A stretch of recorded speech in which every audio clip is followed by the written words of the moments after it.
Hi, I'm Michael Castiglione. I'm a chief designer here at Advanced Product Design Center. It's called Pacifica in Chrysler. I'm Alan Barrington, designer at the Pacifica Studio and designer of the Challenger interior.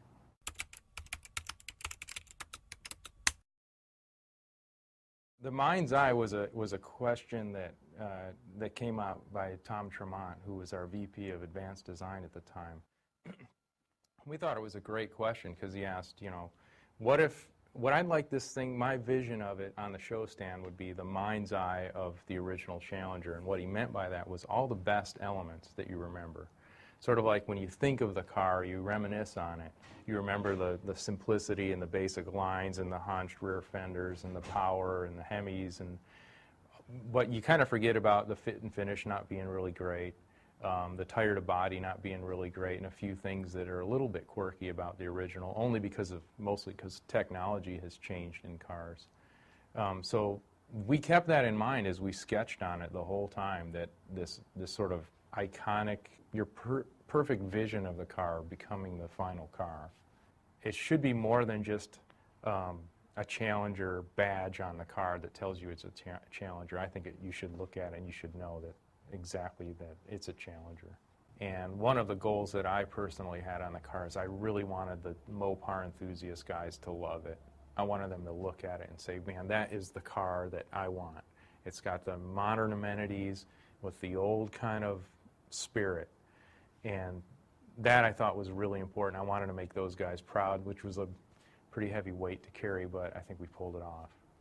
One of the things we did, both with the exterior and the interior, was we picked it apart when we started. We said, okay, what are the signature things here? And it goes back to what Tom Tremont said about what's your mind's eye of the vehicle. For instance, on the exterior, the sill really tucks in and has this really high thrust line on the car. It has a kick up in the rear, which is very distinctly Challenger. No other cars did that back in that time.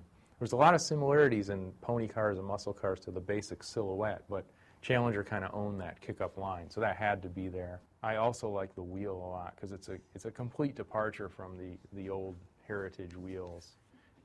We played around a lot with an original rally wheel and see if we could kind of take that into a new century, but it seemed like when we did that, it was looking too much like a luxury car wheel, real intricate details on it. And so I just thought the most aggressive wheel is a 5-spoke, so I just played around with that and came up with this unique way of cutting it out through the spoke and the side to make it look like it's been lightened, because weight is such an important element to a muscle car.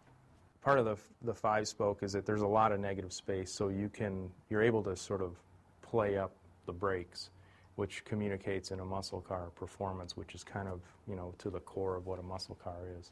You can paint the calipers a bright color. It's a modern look, and it also communicates performance. The door panels of the original, they had a molded production type fabrication, and it had a really modern type feel in that day. So I wanted the same feeling to be present in this one. The center console in the original has a gate that comes around the shifter, and it creates the focal point of the shifter. So I did that by angling the surface along with the shifter towards the driver, and it has that trapezoidal signature that the original had.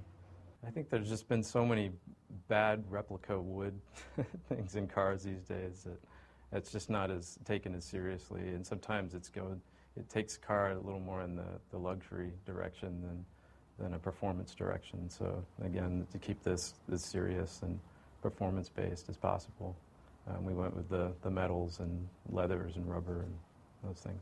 What I love about the original muscle cars and pony cars is they're really pure forms. They have a bold kind of look to them. They have a stance. They have some sex appeal in the shapes, and they're extremely pure, which is tough for a designer, because when you edit a car down to its minimal lines, that means every line has to look just right, three-dimensionally. And I think there's a lot in the details and the fit and finish and the stance of the car being more aggressive, I think, even than the original. It really did capture your mind's eye of the original car. But when you see the two of them together, we've had some photo shoots where we have a 70 and this, and they're similar colors, and you can really adjust your eye to what the proportional difference and what the detail difference is. And one thing that we really tried to do on this car was capitalize on our signature sedans right now, and they have this really thick, chunky body with this sort of slammed-looking roof on it. And if you look at the original Challenger, it had a pretty big, lightweight glass upper on it and kind of a thin, slim body on it. So that's a drastic difference between the old car and the new Proportion, where we tried to, I think that's the biggest reason that, to me, it looks a lot more modern, is the thicker body side with the sort of chopped-looking roof.